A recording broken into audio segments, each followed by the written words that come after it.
Hello students, welcome to maths by Sumit sir.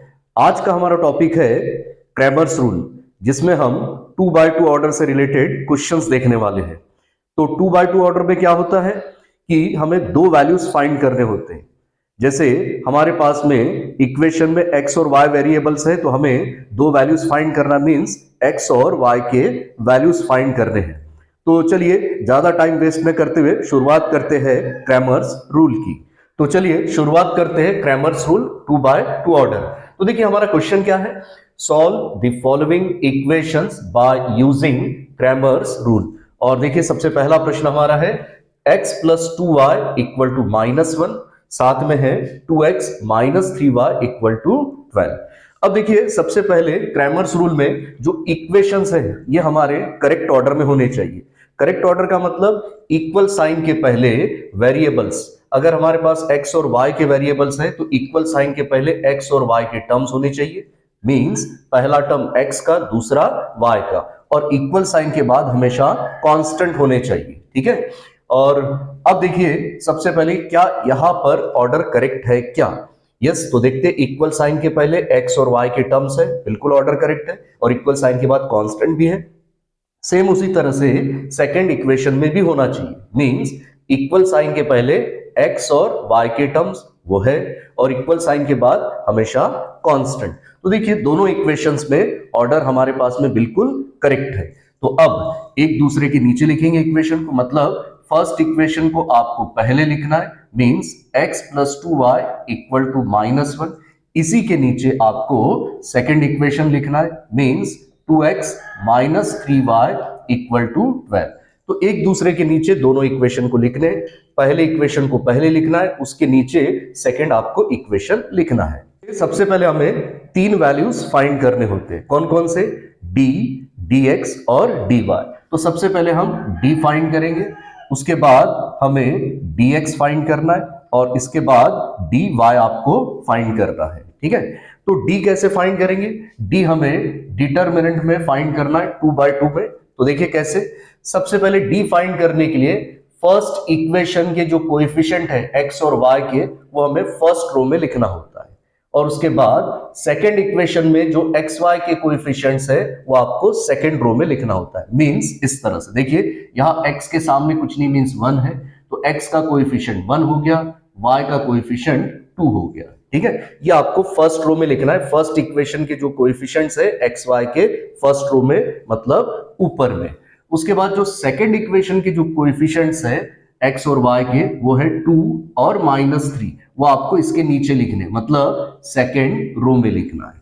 उसके बाद देखिए dx के लिए कैसे सिंप्लीफाई करेंगे, और dy के लिए वो भी देख लेते। तो dx फाइंड करने के लिए आपको ये जो पहला कॉलम है ये नहीं लिखना है, ये x के टर्म्स कहलाते हैं पहला कॉलम, और दूसरा कॉलम मतलब y के टर्म्स कहलाते हैं। ठीक है। तो dx फाइंड करने के लिए आपको x वाला जो कॉलम है ये नहीं लिखना है, आपको क्या लिखना है? y के टर्म्स, y के कॉलम में जो नंबर्स आते हैं वो है 2 -3, ये लिखना है। और dy के लिए y के टर्म्स नहीं लिखने, मतलब ये आपको y वाला कॉलम नहीं लिखना है। क्या लिखेंगे उसके बदले में? आपको x के टर्म्स लिखने हैं। अब ये जो कॉलम बचा हुआ है यहां क्या लिखे? तो इक्वल साइन के बाद जो नंबर्स आपको दिखाई देते हैं वो आपको लिखने कांस्टेंट, मतलब इक्वल साइन के बाद देखिए कौन सा नंबर है? -1, और इक्वल साइन के बाद 12, तो यहां पर -1 12, यहां पर भी -1 और 12। और अब इसे हम सिंप्लीफाई करेंगे, जैसे 2x2 का डिटरमिनेंट सॉल्व करते थे उसी तरह से।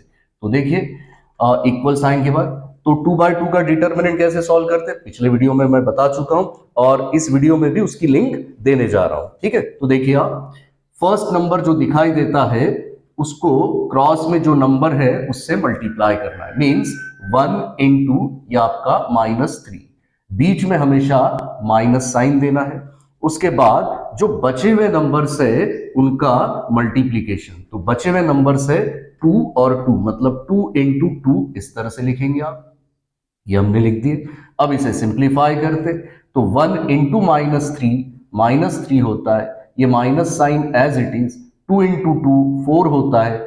अब दोनों नंबर के सामने माइनस साइन है, तो नंबर प्लस और साइन माइनस का, मतलब d का वैल्यू हमें मिला -7।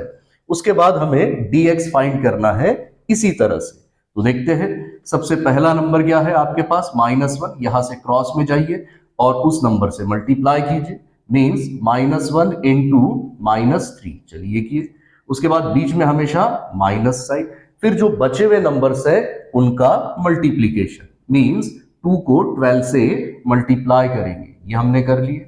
अब सिंप्लीफिकेशन, तो देखिए 3 इंटू 1 3, मल्टीप्लीकेशन में माइनस माइनस प्लस होता है, ये minus sign as it is. 2 into 12 ये होता है 24। चलिए अब इसे सिंप्लीफाई करते, तो प्लस माइनस माइनस, 24 में से 3 माइनस किए 21, साइन ग्रेटर नंबर का। अब dy की बारी है, तो देखिए dy भी उसी तरह से हमें फाइंड करना है। तो पहला नंबर जो आपको दिखाई दे रहा है वो है 1, तो 1 को आप किससे मल्टीप्लाई करेंगे, 12 से, बीच में हमेशा माइनस साइन। अब जो बचे हुए नंबर्स हैं उनका मल्टीप्लीकेशन, तो वो है -1 और 2, तो -1 इंटू 2। तो चलिए 1 इंटू 12 हुआ, बीच में minus sign as it is. 2 into -1 ये आपका -2 हो गया, और अब 12 as it is, minus minus ये आपका प्लस हुआ, ये 2 एज इट इज, और 12 प्लस 2 ये होता है 14। तो अब अप्लाई करते हैं क्रैमर्स रूल। तो देखिए यहां लिखने जा रहा हूं मैं, बाय क्रैमर्स रूल। तो देखिए क्रैमर्स रूल इस तरह से अप्लाई करना है, मतलब जैसे कि शुरुआत में बताया था x और y के वैल्यूज फाइंड करने। तो देखिए सबसे पहले x हमें फाइंड करना है, तो x फाइंड करने के लिए फॉर्मूला है dx अपॉन d। तो चलिए dx का वैल्यू देखिए क्या आपके पास, वो है -21, और अपॉन में d का वैल्यू देखिए क्या आपके पास में, वो है -7। ये माइनस माइनस कैंसिल। उसके बाद आपके पास जो नंबर है 21/7, 1 जा 3 जा, मीन्स आंसर क्या मिला आपको, 3। नेक्स्ट हमें y फाइंड करना है, तो y फाइंड करने के लिए जो फॉर्मूला है वो है dy अपॉन d।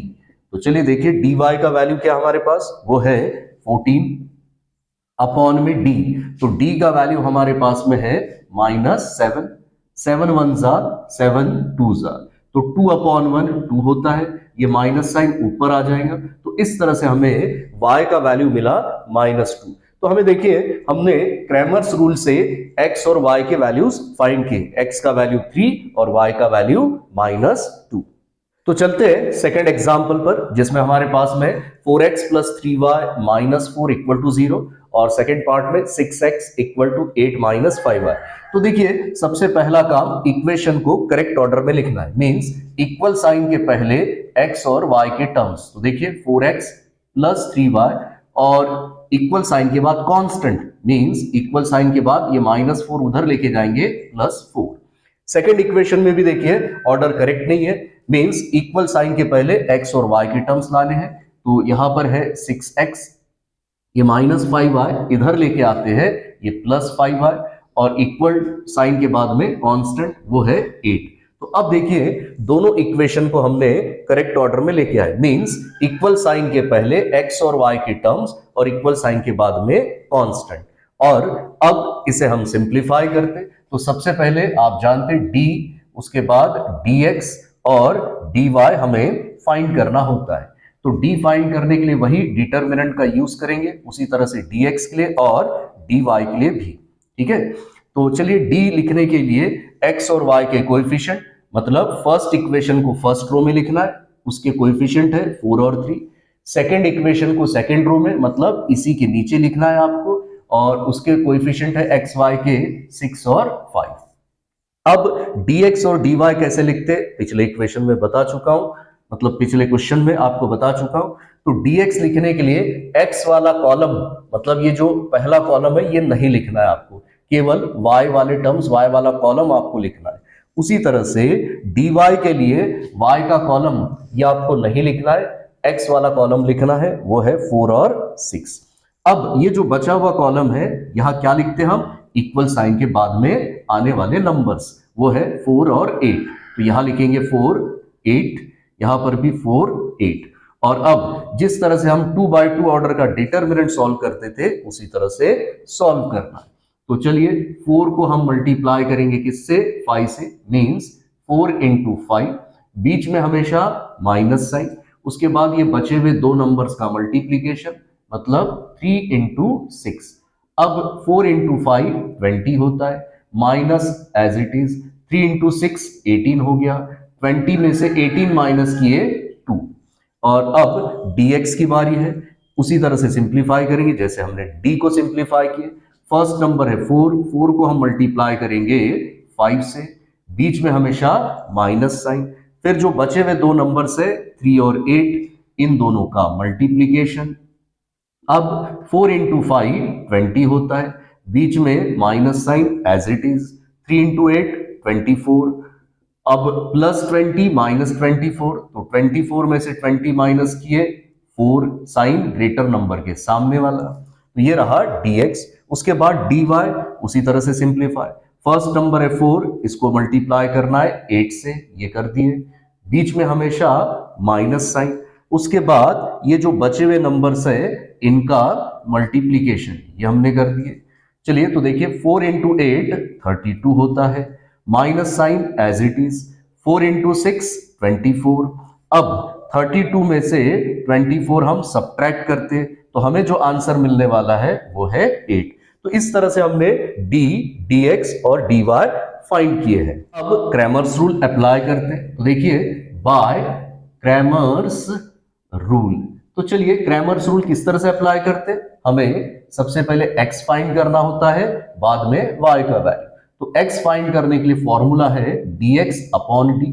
तो देखिए dx का वैल्यू हमारे पास में है -4, अपॉन में d का वैल्यू है 2, तो अब 2 1 जा 2 2 जा, तो 2 अपॉन 1 2 हुआ, ये माइनस साइन ऊपर आ जाएगा, मीन्स -2, ये आंसर हुआ x का।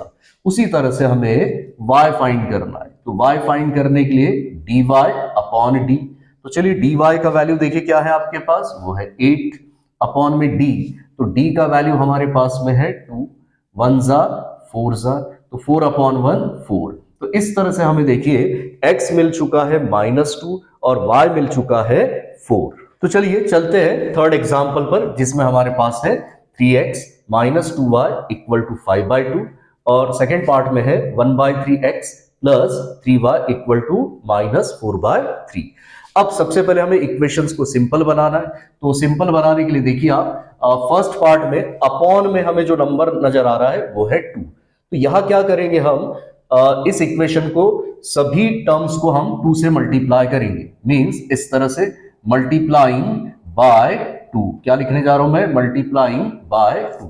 उसी तरह से देखिए सेकेंड पार्ट में अपॉन में हमें जो नंबर नजर आ रहा है वो है 3, इसलिए इस पूरे कंप्लीट इक्वेशन को हम किससे मल्टीप्लाई करेंगे, 3 से, मींस यहां पर हम जो मल्टीप्लाई करने जा रहे हैं तो यहां मल्टीप्लाइंग बाय 3 लिखेंगे।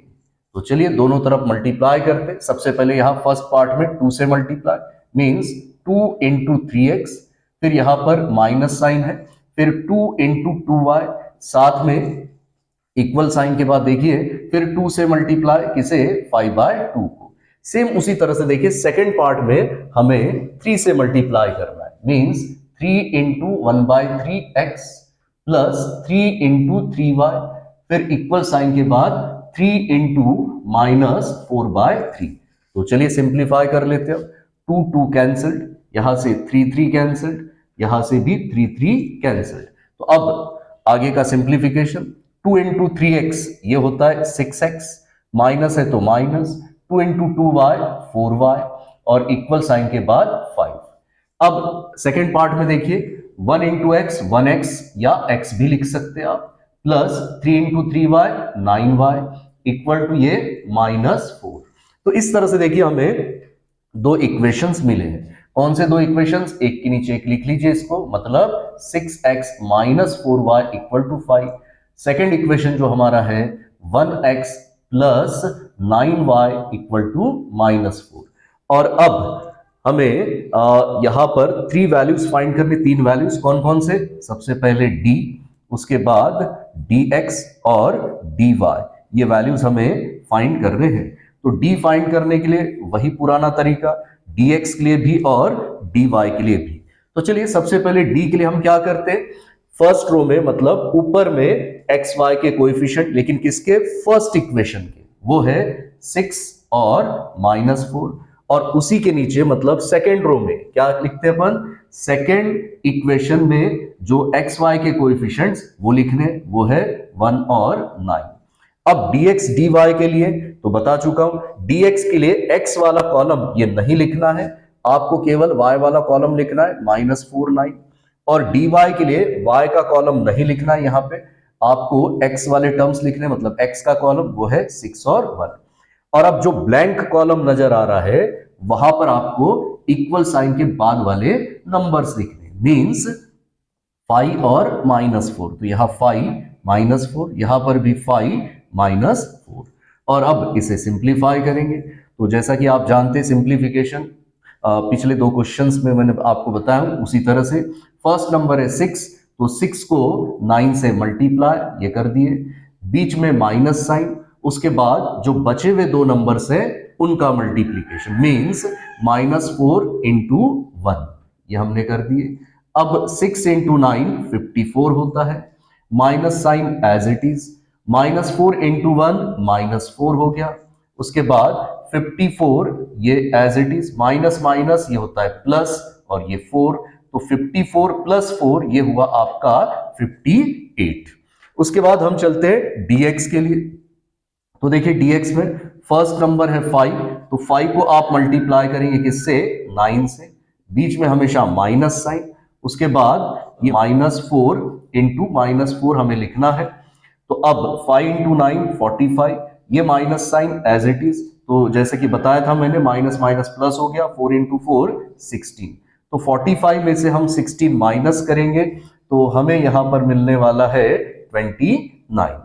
dy की बारी है, तो dy कैसे फाइंड करेंगे, उसी तरह से देखिए 6 को आप -4 से मल्टीप्लाई करेंगे, बीच में माइनस साइन, अब 5 को आप 1 से मल्टीप्लाई करेंगे, मींस 5 × 1, 6 × -4 -24 हुआ, ये minus sign as it is, 5 × 1 5 होता है, दोनों नंबर के सामने माइनस साइन है इसलिए नंबर्स को प्लस करेंगे, साइन माइनस का, और अब लास्ट में आपको यस बाय क्रैमर्स रूल से सिंप्लीफाई करना है। So here we applying by Cramer's rule.